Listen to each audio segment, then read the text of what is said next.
So now I'd like to welcome Karen Downs. Hi, Karen. So Hey, good to have you here with us. Thank you. And you've got so many entry points to the bigger question posed by the Elephant series. You've been building your own multi-million-pound business. You work as a consultant to huge companies like Virgin and Unilever, helping them to transform their business culture. And on the other hand, you're one of the co-founders of FemmeQ, that promotes the role of feminine intelligence and the vital importance of female empowerment across the whole world. And that you and I have been talking perhaps over the past year or so. We've bumped into each other in so many different situations. And I feel that you can bring together quite a few strands of the system that we're describing. But I wonder if you could start by just telling us and sharing with us, how do you see this moment that we're in, and what is it that you're focusing on and what we could be thinking about? Well, I think like everyone, the first thing is the disruption that I'm certainly feeling. There's disruption in my system, the disruption in my community and in the wider world. So I think it's an opportunity, as any disruption and in fact crisis can produce, it's an opportunity for transformation. Because if we look at a healthcare system or our bodies, when it goes into crisis over a health issue, we tend to that crisis either through medicating, but primarily the medication or anything we apply has to be healing. So I think it is a time of healing. It's a time certainly that the planet is healing. We've had many examples of that. But I think fundamentally we're healing ourselves. People are speaking of the shame that they've felt over the annihilation of communities and societies around the world. In the global south, we're seeing global leaders in corporations speak about how they need to be more compassionate, more caring. We're looking at the mental health issues that are now rising. So for me, it is a time definitely of healing. And as I've been saying to many people as they're talking about bouncing back or rebuilding their businesses, one of the phrases I found myself saying is, you can't build on broken. So if people are broken and they need restoring and they need rebuilding and they need and we need more harmony and peace, that's what we can build on. And I think this is the time that's reminding us of that.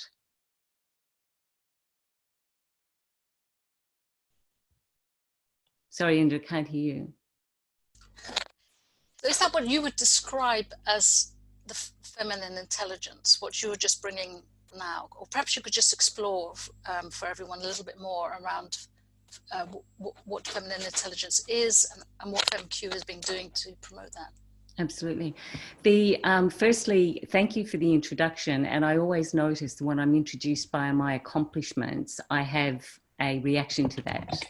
Because I think what's more important is what shaped me versus what I've accomplished. And the things that I would say that shape me is it sounds like it's obvious that I would be, as a woman, talking about the feminine, but I don't want to make that obvious, because my direct as lived experience has brought me to the place of seeing how critical the feminine is. So my business that you spoke about definitely shaped me, Indra, which was back in the 80s. I didn't finish high school. I had no university degree. But what I felt compelled to do was build my own strength. So I became an aerobic instructor, and then I built on how do we look at it, emotional intelligence, because I started to see that the human system was far more than just the physical representation of it. And that led me in a very early age to studying Rudolf Steiner's work. And it was through Steiner's work and anthroposophy that really shaped my life, because I think through that my learning and my studying, what I came to see is that Steiner had a whole systems approach that I've not seen replicated anywhere since he brought that forward. So for those of you who don't know of Steiner's work, the topic is anthroposophy. He was an Austrian. He was considered a philosopher, an ecologist, a systems thinker. It would now be how we'd describe him. He built the Waldorf schools. He introduced biodynamic agriculture, the Christian Community Church. And my approach to healing really came about through my studies of what whole system healing was about, that he had introduced. And it was at that time that when I was trying to figure out what I was going to do with my life, I discovered aromatherapy. And the reason I'm talking about aromatherapy and building that business is that's the first instance I discovered what my feminine intelligence was as a healer. And I could see, literally, I could see ailment and suffering in the world that I wanted to tend to and heal. So I trained actually here in London whilst I was I am Australian, and I was going to build my business in Australia. I trained here in the UK and went back and built that business. And what I did is, instead of using essential oil simply as a methodology to fix remedies or ailments, or to bring remedy to ailments, I actually saw that the plants had, and trained in, that they had a feminine and a masculine quality. So the plants, if you look at the plants, firstly, the plant system, our natural world, comprises of and is very attuned to healing us. So the leaves on the trees, when they're extracted as an essential oil, they're remedies for our lungs. And this was a lot of Steiner's work. When the essential oil comes from the root system of the tree or a plant, it works on the lower system of our bodies, the intestines, and the blossoms work on the head. So it was very much this relationship to the human system and the natural world that I was very connected to back then, coupled with healing, but not just as a remedy, but I saw it as the restoring my feminine. Because what I started to do was rub my own body down with oils every day. I would anoint my body as the goddesses did.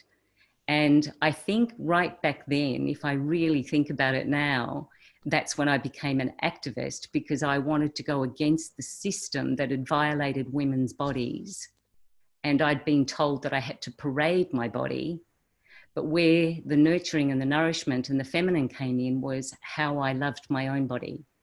So I built my business on training, running workshops for 13 years, and literally working with thousands of women in 5 countries to train them to do what we used to call dip, dip, rub, rub. So you would blend your oils in the bathroom every day, and we would encourage women and men to get dressed aromatically every day. So where you started was the ritual of honouring the body as a temple. And that for me was a direct contrast of how I'd been raised in with a very domineering and chauvinistic and fabulous father, but he was all of the things that constituted being a chauvinist and wanting to forge me into being strong and resilient, which he did, and I'm grateful for. But I only knew the masculine. But when I discovered aromatherapy and rubbing my body down with oils every day, I was thinking, wow, this is nurturing, this is nourishing, this is loving my body, and my body being my house of my soul. So that for me was not only an intellectual concept or understanding of what the feminine is, I could feel it in my system. And I think that's when I started to get passionate about the feminine and honouring women as healers of the home. And many women fell in love with aromatherapy through that business because they saw their role as healers. It restored something that had been missing when we used to go and gather plants. The women would go and gather plants and heal the family. So it was an amazing journey to introduce this notion of being healers of the home and the family. So the coupling with, I think, Steiner's work and teachings and my own experience of actually the embodiment of the feminine, of tuning in to my system, knowing that my body was in cycle with the seasons, with the moon cycle. So that's really where the feminine started. And if I just build on that for a second, Indra, I think because the story is more important than, as you said, it was built into a multi-million-dollar business. But how come? Not because I was a smart businesswoman, because we built it based on community. We're a family business. We embraced all of our team members as community. We had vegetarian cooking classes of a lunchtime. We would meditate when we started to work of a morning before we started working. The whole building was filled with candles and vaporizers. So it was very beautiful and very nurturing and very productive. People were active, they were responsible, they were, they knew that we're coming to work every day. We didn't all just sit around and smell oils. We had a business to run. So if I look back, I think now that would be called a conscious business. That's what we were doing, was building consciously the well-being of our community for a prosperous and profitable business. And that's why I know and am so passionate about working with businesses, because I know this can be done, because I've done it. It's not a theory. So I think in that way, at the same time, I think the other thing that really shaped me and had me understand deeply my body and the feminine through my biology. So I don't want to mix the messages. So one of the things I've come to see about feminine intelligence is it's always necessary to differentiate or distinguish. One, we have to talk about gender, because biology and gender is critical to having women treated with respect with their bodies. And we have to talk about feminine intelligence, with which men and women, all genders, have feminine intelligence. It's just that it's been marginalized and disrespected from the human system and from our decision making and from our politics. Every sector of society has dismissed and marginalized the feminine qualities that we value now in a time of crisis. So I think I'm now speaking about feminine intelligence in terms of context. So I worked for years as an activist. While I was building my business, I worked as an activist, going to India and Bangladesh every year to work with women in the villages on the ground. And I was invited to be part of that organisation and what I was thrilled about is that they introduced this notion to me that instead of being beneficiaries of benefactors, the women and men in the villages of India and Bangladesh could be agents of their own lives, authors of their own lives. So we didn't hand out money. We went and we ran programs to ensure they were educated, girls were educated and women were empowered in their role. We ran a program called Vision, Commitment and Action. And one of the things that I saw in those instances is that broke my heart, and it would take me a month to recover when I'd come back from those experiences, is how women were sold off as child brides. They were continually raped. They were over stoves where they were breathing in toxic fumes every day. They were considered less than the cattle in their family or in their community. They didn't know their birth dates, and so on and so forth. Many of us know those statistics. And what I saw was that when women, and one of the things that the Hunger Project had discovered through research in the 90s, was that the chronic persistence of hunger, so I'm not talking about famine, which is about food, but the chronic persistence of hunger was directly correlated to the subjugation and marginalisation of women. So when women were empowered, girls were educated, and they had a choice to make about their lives, their mortality rate went down and their communities started to flourish. And that's what made the difference. So I became very interested in what's the feminine factor, or what difference does the woman in a community make? And, many phrases were used, like if you teach a man to read, you teach a man to read. If you teach a woman to read, you teach the family to read. So that's not a fact. It was just through the research, what was established, what was going on in those villages.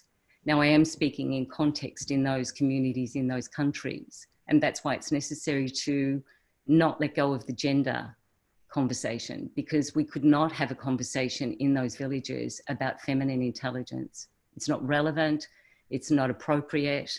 It would be demeaning, and it's does not serve those women who are violated or diminished every day. But we can have a conversation in our communities, and depending on where we're situated, about feminine intelligence and how critical it is to foster these new qualities, to foster this awareness in our businesses, in politics, in every form of leadership. So I think the fact that I had worked with those women, but also become a mother myself, and in becoming a mother, I actually took on all of the principles of Steiner's work, and all my friends still laugh at me because I had goats in the back garden so she didn't have to drink cow's milk. I soaked silk cloth so she had silk over her bassinet. There was no electrical appliances for the first 6 months of her life in the house. If the house had to be vacuumed, my husband would take my daughter out walking. So I was extreme in operating the principles of Steiner and how he wanted and encouraged the child to grow its constitution and its system through its natural human functioning versus the implosion that we can get from the digitization and electricity and all of the other things. So I was very rigorous with that. But I think somehow that gave me this real sense of conviction. I think it's one of the times in my life that I lived so true to this is what I believe and this is what I do. And I think that's one of the things that's happening in our human system now. We have what's called cognitive dissonance, where we believe one thing and act another way. We know that women should be empowered, and we know that the feminine exists in Mother Nature and we should respect and honour. But so much has happened to degrade those systems and to violate women and the feminine. So I think that's at the point we're in a crisis of all of these. That's a fantastic integration of all these different streams, Karen, and also a whole system view that you've just described there. And maybe as a woman, I can just hear what you're saying, and it falls so naturally with me, that I can hardly find a question for it. But perhaps can you share some of your experiences of working in business, how your feminine intelligence and how this holistic logic that you're sharing with us today, how it runs into barriers, or what kind of experiences have you had in business where I know that you do your work? How do people resist in a way what you're saying, or how can you perhaps tell us some stories of the difficulties of being able to share this holistic view, which right now, especially during this COVID crisis, seems like a really natural fit for the way we should be looking at the future. But before we can go easily into that, for me, it's too easy. I'm ready. I would just go with you into that space now. But I'd like you, if you could, I'd invite you just for a moment to dwell on what are the barriers. How do people resist what you're saying? How does it actually appear in business differently from the way you're describing? I think, to be quite honest, Indra, and I don't know if energetically people can feel it on the call, and you know me, I've got a very strong masculine energy. So I've also had to manage that because I can be a force to be reckoned with. And I'm grateful for that because it's served me well in many, many different situations. And because I've developed a very strong masculine, I have to watch that I don't use power over, because I can do that. And so the work I've done on myself, because I think firstly, the feminine can be very manipulative in its shadow side. And I think women are. And I think we use that because we don't know another way and we haven't been trained in another way. So we do that to seduce or be seductive in certain environments. So I think that has done a huge disservice to us, quite honestly, in business. I think women have either powered through and adapted to the masculine and so competed and been aggressive, or they've appeased and been seductive to make their way through the system. And I think the either or has gotten us into trouble. I think there hasn't been really a recognition of how important both are. So I can rise very quickly to meet the masculine energy when it comes at me, but I have to watch that then I don't use it to go power against power. And that for me has been a tough lesson because I used to think that's what was needed. So when I sold my aromatherapy company and I went into business as a consultant, I went from oils out of plants, and I know many of your listeners in your audience would not like to hear this, but I went out of oils out of plants into oils out of the ground. So I worked with BHP Billiton, with BP, with Talisman Oil and Gas. I worked with some very big industry hard hitters, with the intent that because I had this power, this strength in me, that I was a business owner and I built this business, and I had a lot of, been a competitive cyclist, I've got a lot of things inside me that have built that incredible resilience. With the intent, I went in thinking that I could shift mindset, perspective, and in turn the system. Good luck with that. That didn't go so well. So I quickly learned to find my way in that world and start to adopt language that they could hear, that I would say is feminine, but interpreted in a business context. So that's what I love. I've loved that challenge. I do work in business because every single one of us on this call and every single person that listens to this is part of that supply chain. We all are buying product or services from a business or a corporate if we live in this current system. So I think for me, I'm wanting to change the system, and I figure I could do it from the inside versus attack them from the outside, go in like the Trojan horse and see what I could do to shift the inside, from the inside of the company, shift mindsets and open hearts. And I do talk about heart in business.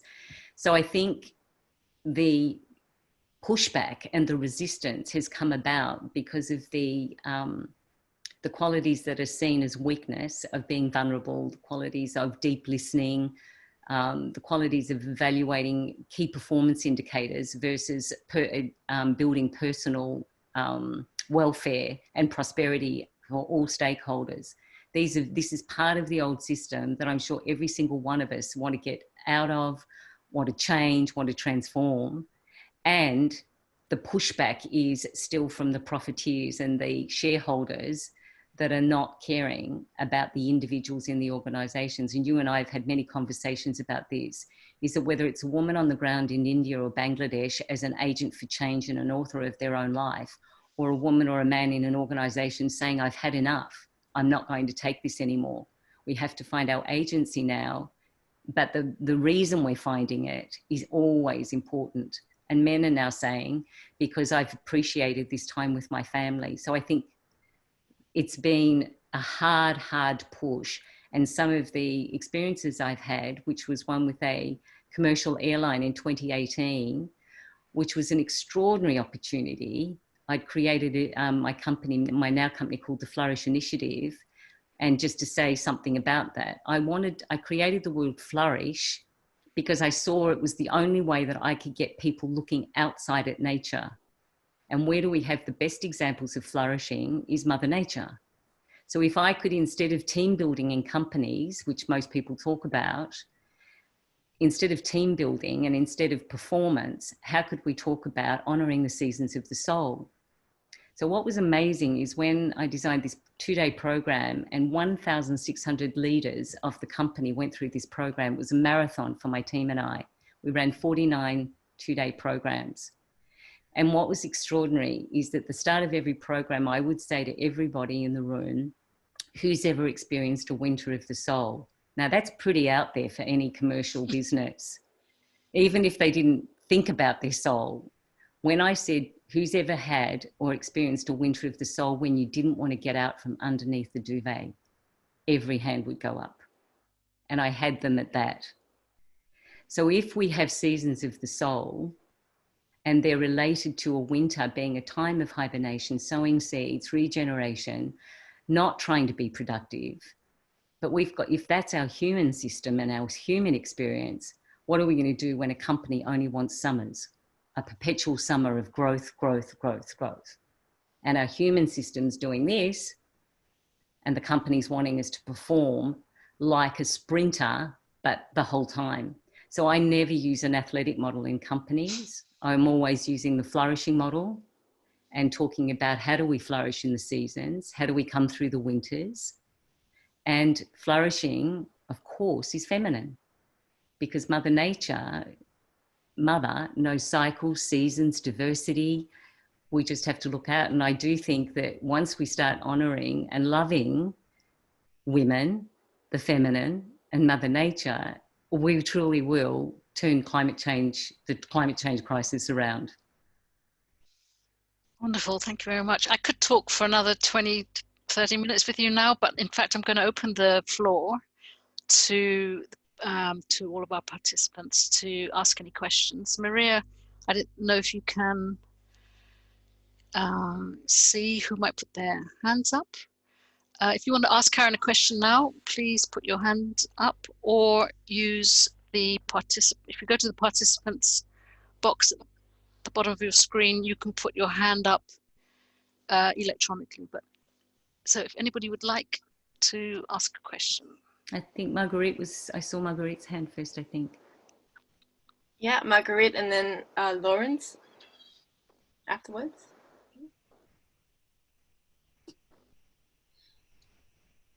Hi, thank you, Karen. That was very interesting.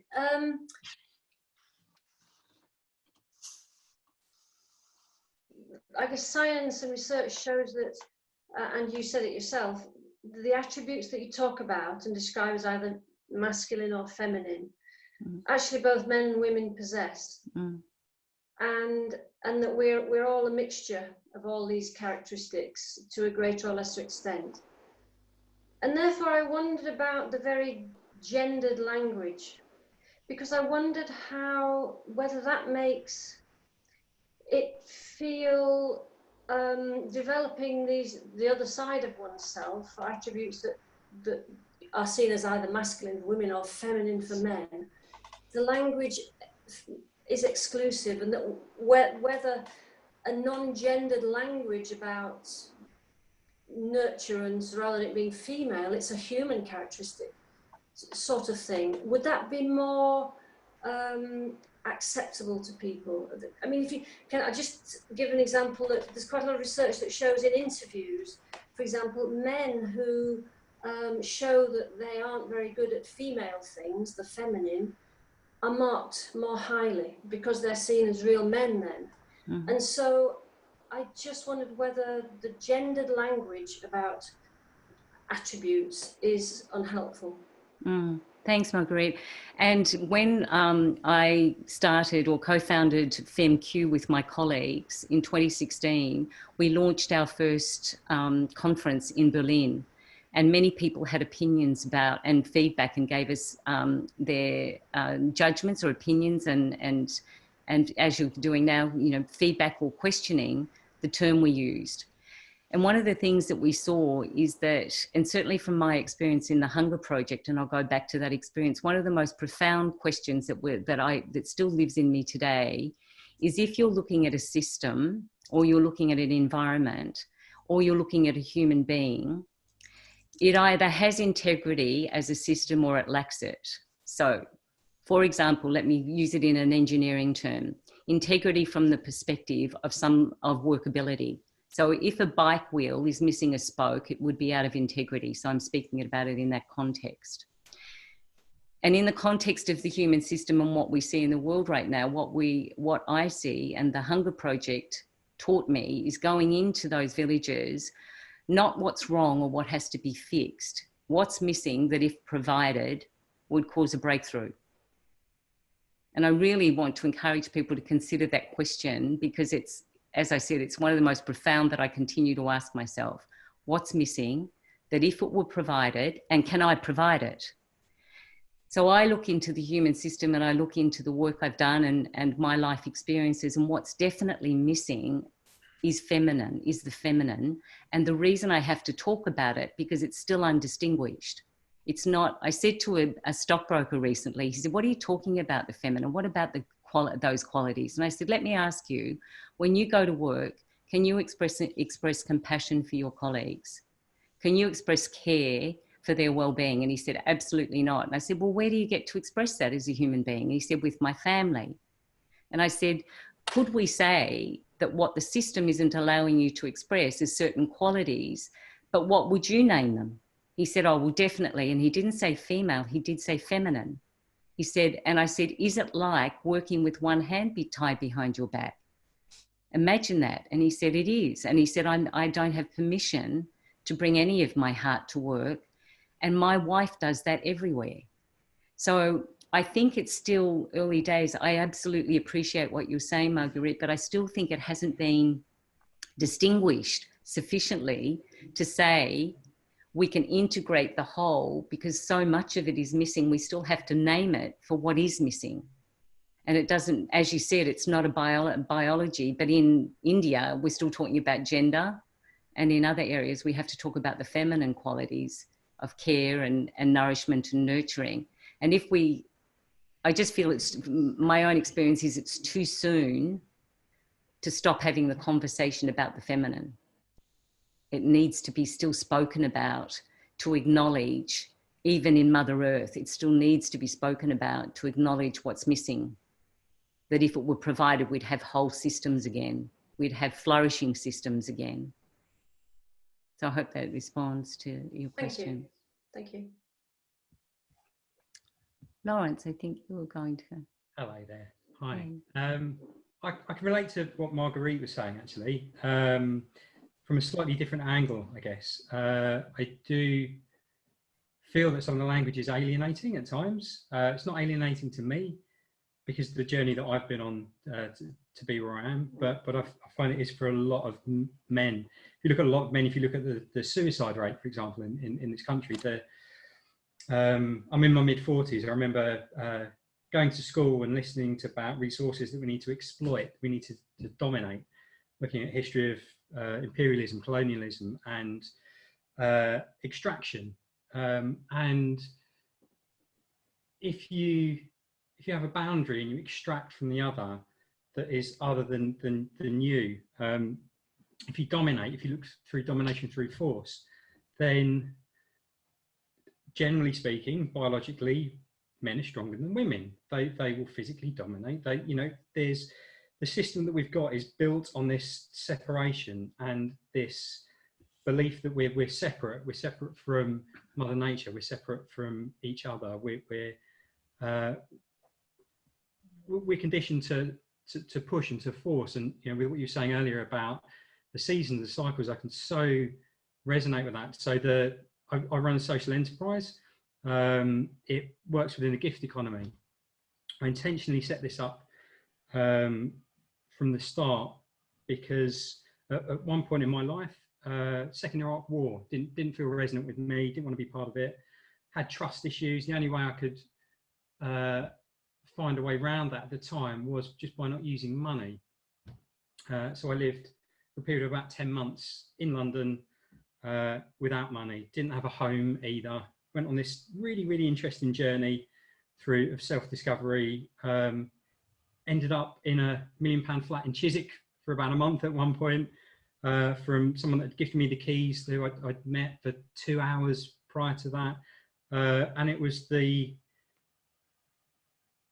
proof to me that kind of living in alignment, living in service, gifting, being open to receive was what nature does. Everything works symbiotically. Through taking this and other principles that I've learned through working and volunteering for charities and background in engineering or music or things that I've done, I've built this social enterprise at the moment. The 4-year journey that I'm on has been, about working 80 to 100 hours a week, again through gift, near burnout to the point of building these systems that are all about open source, decentralization, gift economics, zero waste, looking at what Mother Nature does, taking my inspiration and my learning of people like Steiner or Tesla or and then we locked down on the 16th of March.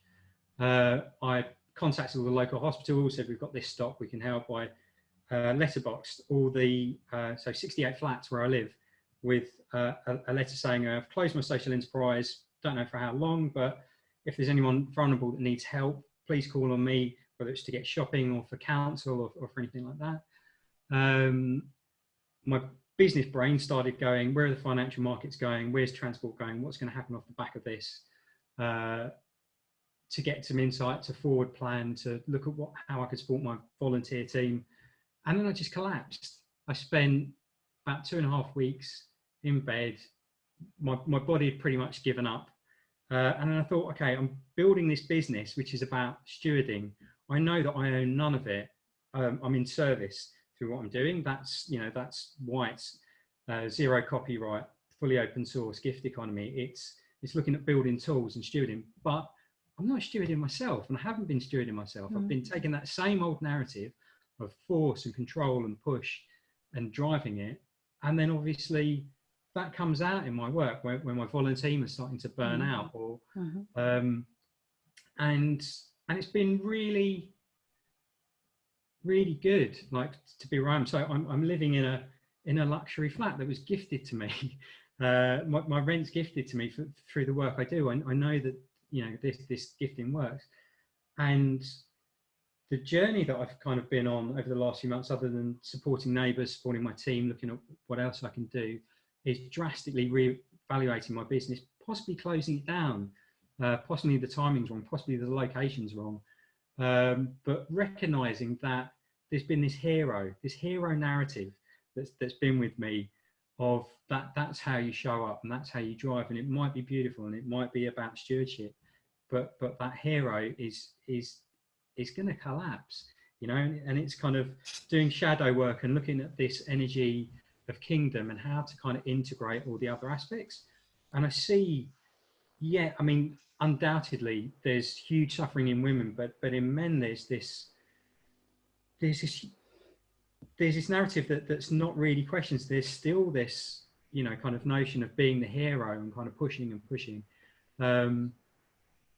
And Karen, can you respond to what Yes. Lawrence is pointing at? I can. Thanks, so Lawrence, Lawrence. yeah, I want to firstly underscore, thanks for your vulnerability and your sharing, Lawrence. And it's important that you are learning on the journey. One of the things that you've spoken about is self-sacrifice, and the hero, the male that's the hero, or the man that's the hero. If you look across what's happening in the world right now, the statistics are women are suffering more than they ever have. And that's in the care, in the cold face of care, whether it's in a care home or in NHS. Their domestic violence is on the rise. The village colleagues of Indra and mine who we speak to in India, the women have been sent back to or have gone back to their families in the villages with the underscoring or the concern that they may never return to their education or to their jobs, etc., etc. So systemically, there is one thing that you're speaking about that I really honour, Lawrence, and that's the construct that we've all grown up in. And women are self-sacrificing all the time. And still, around the world, men abuse or protect, either or, women's bodies. They use them in war, they use them in domestic violence, etc., etc.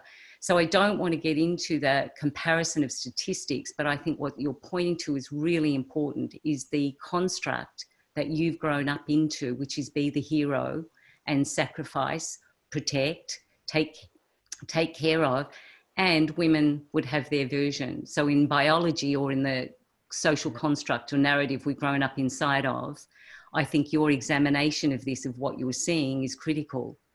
And then the journey you're on to figure out how we do that. Now, by the way, in not-for-profits and in social impact organisations, or with social entrepreneurs, it's the greatest area for burnout, because people become, and there's one of the parts of Steiner's work that I've worked with, the virtues that Steiner spoke of. And there's three in particular that I really want to offer this group. The first is devotion. It's critical that we find meaning and purpose in our life, and we devote ourselves to something that's important and bigger than ourselves. We all know that.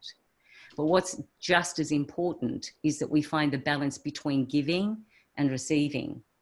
And anyone who's in a giving community, or a charity, or an NGO, or a social enterprise, is always giving.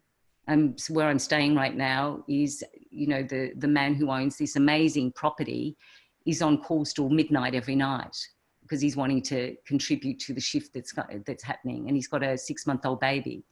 So, you know, all of these stories are relevant, but what we have to watch for is that we don't collapse inside, one, the narrative, that we've been given or offered and that we've adopted, and two, that we have to see where the greatest degradation of half of our population on the planet is occurring, and it's still sadly with women. I No, Lawrence, I wonder if we could open up to the rest of the room. Is that okay? And then we're going to break into breakout rooms in a minute, and then we can have more personal exchanges, which I think will be very important. But is there anyone else in the room with a question for Karen before we go into the smaller spaces? Pat, I think you had, did you have something you wanted to ask? Yes, thanks very much, Karen. Wonderful presentation. I suppose the very short question I'd want to ask is, what are the top 3 practical things that men can do when they're in an organisation or they're in a company or in a situation that will immediately change the feel of a place to have a balance between masculine and feminine? I mean, one small example is I occasionally do media interviews, and if I now ask, are there any women on the panel? And 50% of the time there isn't. So I say, well, come back to me when you at least get a woman on a panel, or ideally parity, or at least, but don't come to me with a room full of white men talking about stuff. So that's like one small, we now call them manuals. But are there any sort of, and then the other one is the idea that you can't, about cognitive diversity, you can't really make a decision in a room full of men. Any decision that's made in a room that excludes 50% of the planet, over 50% of the planet, is ridiculous. So do you recognise those, and are there any other ones that are just maybe it's for men to grasp? I think it's a great question, Pat, and I love it because it speaks to one of the nuances and differences I think that does exist, is that when we perceive, because we've been so trained in numerics and metrics and physical manifestations in the world, what we see is if there's a woman sitting at the table, then we've got the feminine represented or the women represented, but often they don't even have a voice at the table, even if they're sitting there. So I think the first thing I would say, and I often would encourage, is to start the conversation. Any meeting, in my opinion, should start with a shared understanding of where people are emotionally. Because if people are not fit emotionally, the decisions they're going to make, the concerns that are on their mind that are preoccupying any capacity they have for an intelligent conversation or contribution is going to be diminished, because they're already concerned about something that's going on in their personal lives. So I'm always rallying for that one simple thing that leaders can do, is start by understanding where your people are at. People speak about compassionate leaders, or that's necessary, but no one knows how to build compassion. No one knows what to do. I gave one of the leaders I was working with, we did this exercise of looking at the qualities that he needed to develop. And this is in response to your question, Pat, and asked leaders, how do you go about developing compassion? If that's now seen as a key quality that leaders need to embody, what are you doing to develop that? What exercises do you do? What practice do you have? Because how can we embody something if we're not practicing it? So one of the things I said to this leader, and he was this very bold, audacious man, and so I knew I'd have to come up with something really different. And he said, yeah, everyone tells me I need to be a good listener and more patient. I said, okay. So he said, so what, because I talk about building rituals. I said, to practice things. I said, so can I offer you a ritual? And he said, sure. So he thinks that, he said, yeah, I should sit down and listen to my people. I said, is that working? He said, no. I said, okay, got it. So what I want you to do is I want you to go home. You've got a teenage son, just coming into teenage. And I said, does he like reading books? And he said, he loves reading. I said, so I want you to sit with your son. I want you to read to him to read to you 3 nights a week. You're to listen to the whole chapter, fully engaged in the story, and look at your son in wonderment about the miracle you've produced. He looked at me like I was insane. I said, you want to practice to build listening skills, patience, and compassion? There you go. You have to get emotion involved. And you love your son, right? And he went, okay, I'm going to try it. So we have to come up with really unusual sometimes, not the everyday run of the mill, go learn compassion. So I hope that responds to your question, Pat. Thank you. Thanks, Karen. I've never heard that sort of actual training, you know, how to build the emotional capacity. That sounds amazing. I'll be coming back to you for a few more of those. We wanted to go out into the breakout rooms now, but John, why don't you if it's a quick question, please just fire away. Yeah. Well, I just, when Pat asked the question, I thought the way that I've found, and this is knowledge I've gained in the last 3 weeks, so it's relatively new, but it's actually asking for help in that group. If you want to be a leader and you want to empower people, is asking for help and actually asking.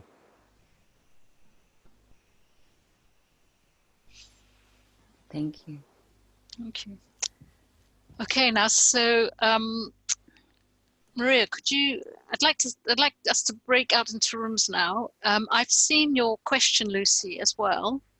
If you could take that into the room with you, and if we haven't explored that, perhaps you can ask again at the end. Is that all right? In the meantime, we're going to break into small breakout groups and just discuss amongst yourselves what you've learned from Karen. How does it make you feel what Karen's brought to the table here? And also, how appropriate do you feel this is, this moment now, where a lot of us are thinking about how the system could change as a result of having been through this extraordinary experience of the COVID crisis together? Do you see that there's some opportunity for change to happen? And where does what Karen has said and talked about here impact on that? So I'd like to invite anybody who wants to share something that you either said or heard in your room, which you'd like to bring into this space now, or a question for Karen that you might have run into any sort of block in your own thinking through what you were talking about. The floor is open to you. Rebecca, would you be willing to also at some point, I don't want to interrupt anyone else, but Rebecca, would you be willing to ask what you just asked? Because I'd love to respond on it in the wider group. Sure. Thanks. Though my memory is now going blank, but essentially there was someone before you though, I think. Okay. Yeah, I was just going to say yes to Jane because she had her hand up first, and then Rebecca will come to you, if that's Right. okay. Okay. Thanks. Yeah. Hi, Jane. Hi. Thank you very much, Karen. So I'm just really, because I do similar kind of work to you, but different. But I'm really curious about how you get in the first place to work with corporates to bring these ideas in. What's the route in? Because sometimes the resistance is just even not, they're not even willing to go down that route. So I'm just curious about the kind of strategies that you might use to get an in the first place.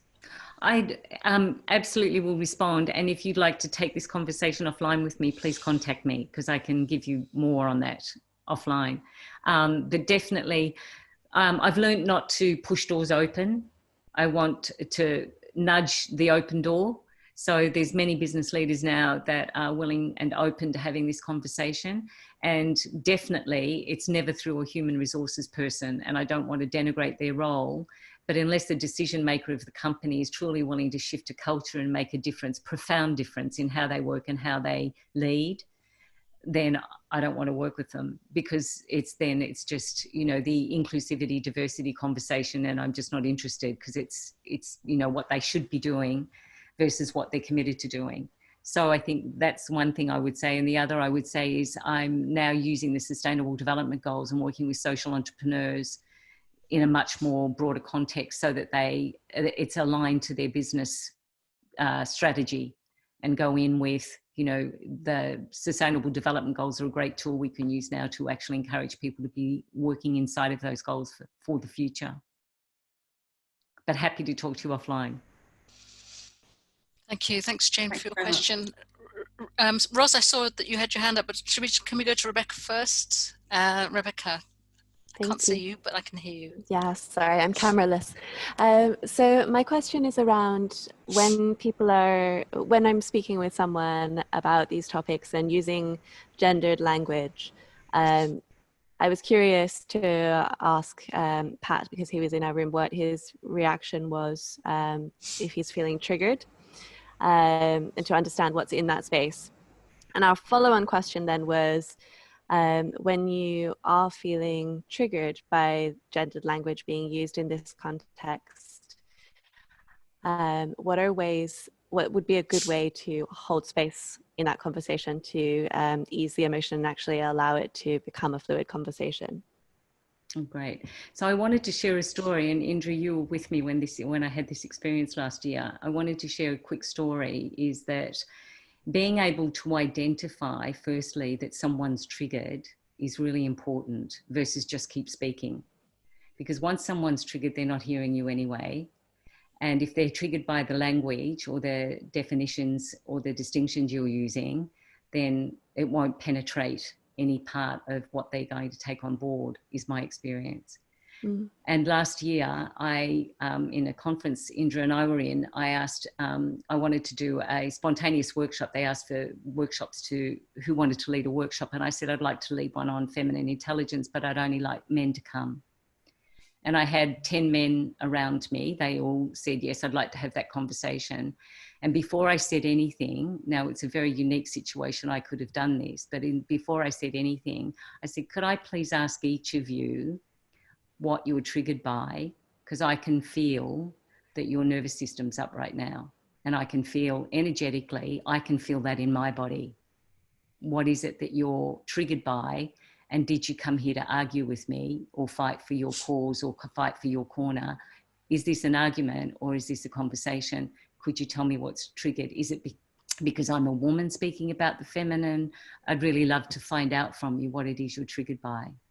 And I just sat and I said, because whatever it is, I want to find a way through it. I want to resolve it because I want to be able to have this conversation. Someone said it was because of their feminist mother.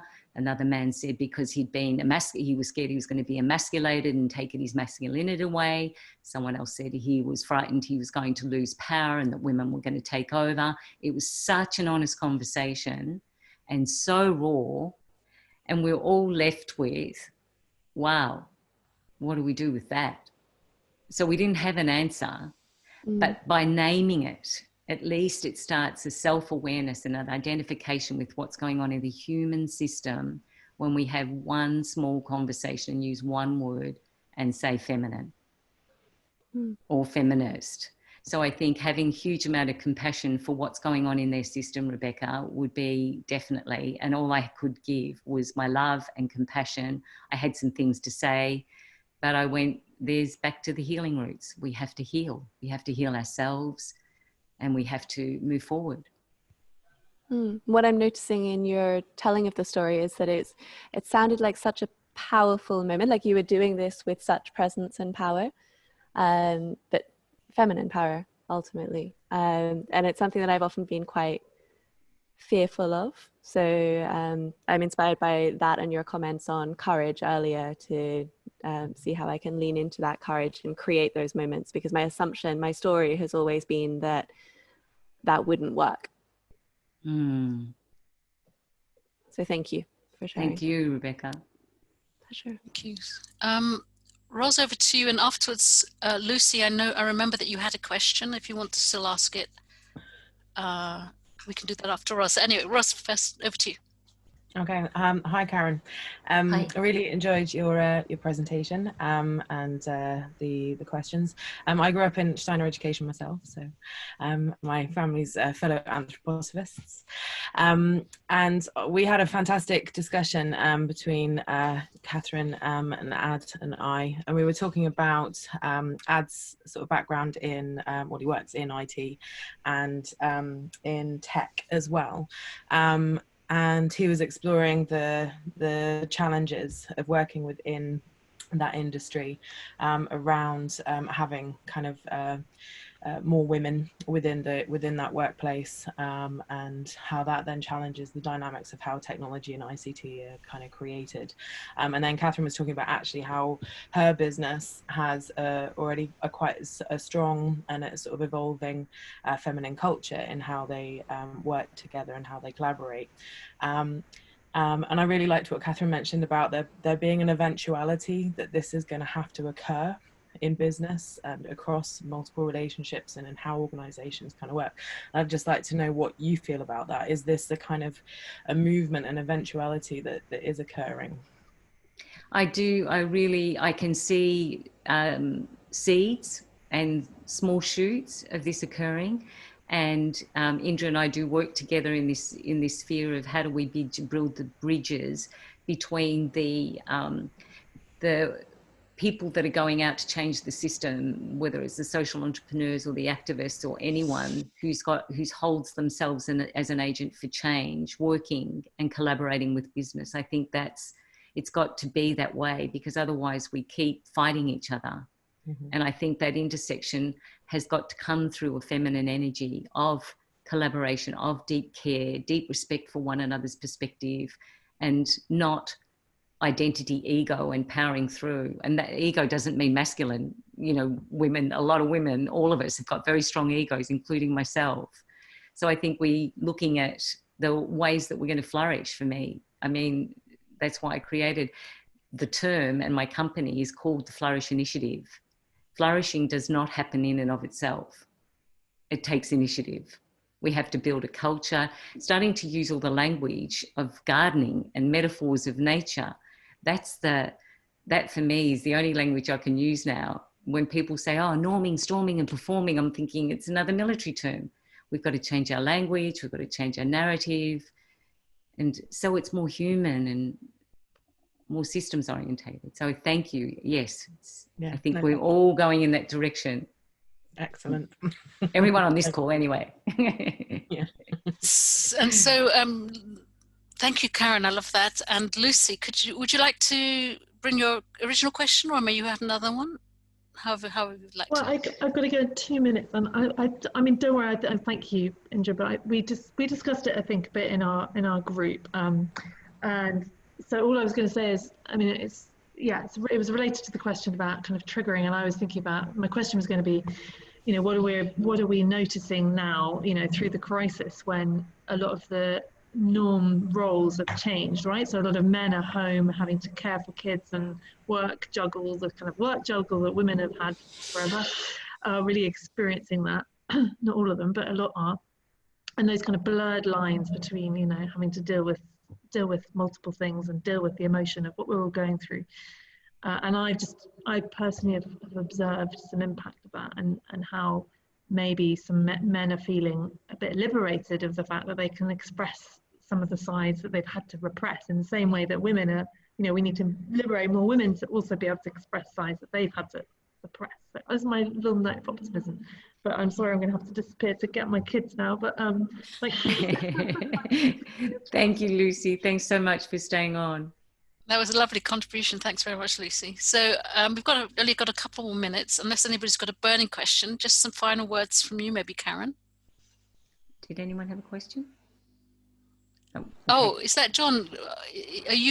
Was that a question? I only always have 1,000 questions, but we'll take them up another time, Karen. No, we've got 2 minutes, literally. If it's a small one, please throw it in. Well, let me try to do something that I never do. This was wonderful. Thank you. Thank you, John. Brilliant. Thanks, love. So I think what I'm firstly, thank you so much, Indra and Pat and Maria, for having the conversation. It's always one that gets activates people, triggers people, and I'm still questioning why. I'm still wondering why. But hey, we're in it, and I love that you had this conversation and I got to say some things that are really important to me. And I think I just want to leave everyone with the notion that in my body, in my soul, I so believe that if we are really going to turn everything around, we have to look at what's hosted us, who's nurtured us. All I'm seeing is sheep around me at the moment, and the little lambs that are suckled onto their mothers. They run when I walk into the field, they run to their mothers, and I'm just so present. I'm going to start doing sheep meditations. So I've told the gentleman who I'm staying with that that's what I think all of his guests should start practicing, is sheep meditation. So we understand mothering and we understand the feminine. So I don't want to be frivolous, but I look into nature and we've got our messages. Thank you so much. Well, thank you so much, Karen. And also I want to thank you for the last year or so that we've been in relationship during this crisis, in fact, because you've built my aspiration for the feminine over these last few months, especially. And somebody mentioned in our group this notion of aspirational feminism. And I think that's a perfect idea to develop the alternative with. If we're looking for a new system, we need a more feminine system.